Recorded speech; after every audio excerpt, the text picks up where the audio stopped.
Salut à tous. On a une petite surprise pour vous qui suivez souvent l'émission. Un petit extra justement qui va s'appeler Extra Paint. On a la chance aujourd'hui d'avoir avec nous Damien Inglis. Ça fait vraiment plaisir et justement on va te présenter. Tu as commencé à l'INSEP. On t'a découvert plutôt. Tu as découvert à l'INSEP, puis ensuite la chorale de Rouen.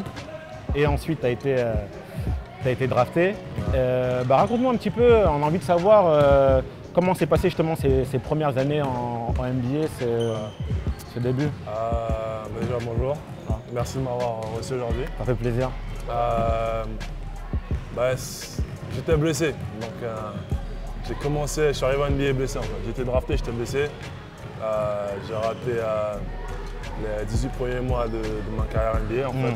Donc c'était pas évident dans le sens où c'est la première fois en plus que j'étais blessé, surtout pour une notion longue durée, donc j'ai dû apprendre à patienter en fait. Ouais. Et ce qui est dommage, c'est qu'une fois que tu es dans ton rêve, tu es là où tu veux, tu dois attendre encore. C'était chiant, c'était dur. Mais après, je suis revenu, je suis bien revenu, super bien revenu.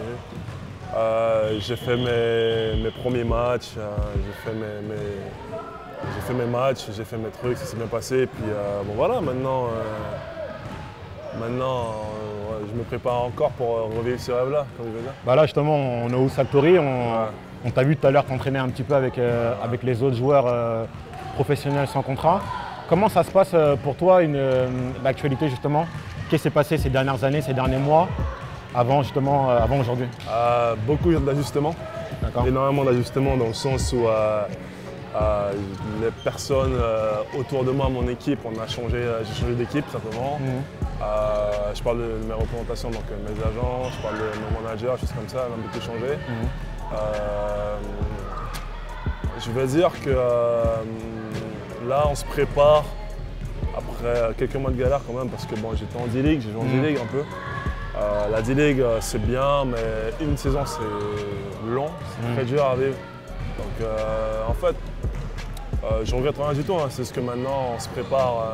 Tu préfères revenir sur le marché européen? Même pas, c'est plus que j'ai envie de compétition en fait. D'accord. Tu vois, et la D-League c'est bien, mais je répète, c'est bien pour 2 semaines. C'est une période de 2 semaines où tu vas jouer énormément, il y aura de la bonne compétition, mais si tu restes en D-League, c'est plus compliqué à vivre.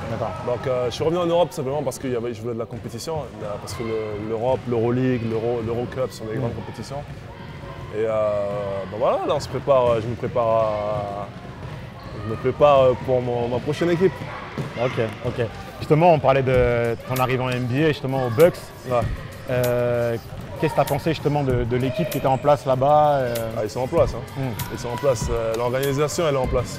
Dans le sens où il y a de la stabilité maintenant, et c'est le plus important. Les gars ils sont stables. Le coach il est là depuis maintenant 3 ans, ils l'ont re-signé, donc il est encore là pour les 3 prochaines années. Le corps de l'équipe il est fait avec Giannis, avec Chris, avec Jalen Henson, ils ont leur équipe, elle est prête. Et c'est les mêmes gars que vous voyez maintenant qui font des stats, ce sont des gars qui étaient là quand j'étais là-bas. Ça fait 3 ans déjà. Donc c'est vraiment une stabilité, les gars ils sont en place maintenant, je pense qu'ils vont finir dans le top 2, top 3 à l'Est cette année. Et qu'est-ce que tu penses justement de l'évolution d'un joueur comme Giannis, à qui tu as fait tes débuts? C'est encourageant pour tout le monde, j'ai envie de dire. Parce que Giannis, je le connais avant la NBA, j'ai continué en Europe. Et arrivé à NBA, on était content de se revoir parce qu'on se connaissait. Et Giannis, c'est un gars que je voyais travailler. J'ai jamais vu ça en fait. Parce que le mec, il jouait 35-40 minutes par match, mais il venait quand même travailler avec nous, les gars qui n'ont pas de minutes. Donc ça montre à quel point le gars, il a faim du jeu, il a envie de progresser, il a envie d'arriver à un niveau. Et je ne vais pas dire que je ne savais pas qu'il a explosé autant, mais je voyais le mec être un All-Star. Dans le sens où… Dès le début? Dès que tu arrives, parce qu'un gars avec autant de capacité et un gars avec autant d'envie, c'est bon. Et en plus, il est tombé dans l'équipe parfaite avec J-Kidd qui l'utilise. J-Kidd, c'est sa force, c'est d'utiliser les joueurs. Donc là, il est en place et là, maintenant, pour les 10 prochaines années, ça va être lui le joueur NBA, je dirais. Et justement, on rebondit sur la NBA. Toi, justement, qui en ce moment retourne sur le marché européen, est-ce que c'est une envie pour toi par la suite de revenir Carrément. Ça a toujours été l'objectif. Et j'ai que 22 ans, donc ce qui fait que bon, j'ai le luxe d'avoir le temps de mon côté, même si je ne vais pas périr ailleurs, mais j'ai clairement la NBA en tête. Et pour ça, il faut que je retrouve une stabilité dans un club en Europe ou en NBA. Donc, mais pour ça, il faut que je passe par là, la Hoops Factory, il faut que je passe par vous, par l'arrivée, pour voir les gens en France et ça va me redonner, je pense, plus l'envie des choses que j'avais quand j'étais en Europe, quand j'étais à Rouen, qui m'ont aidé à la NBA. Et là, je veux dire que je me prépare pour la suite, quoi. Justement, parlons rapidement technique.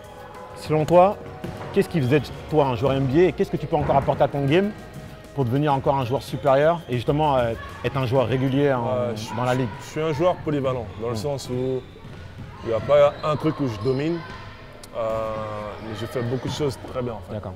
Dans le sens où je passe bien la balle, je vois très bien le jeu, je défends bien, je défends très bien sur mon joueur. Je défends très bien, je le dis parce que c'est une force. C'est plus que je sais pas, je suis comme ça, j'ai horreur que mon joueur marque sans moi. D'accord. Et ça, c'est une sorte de fierté.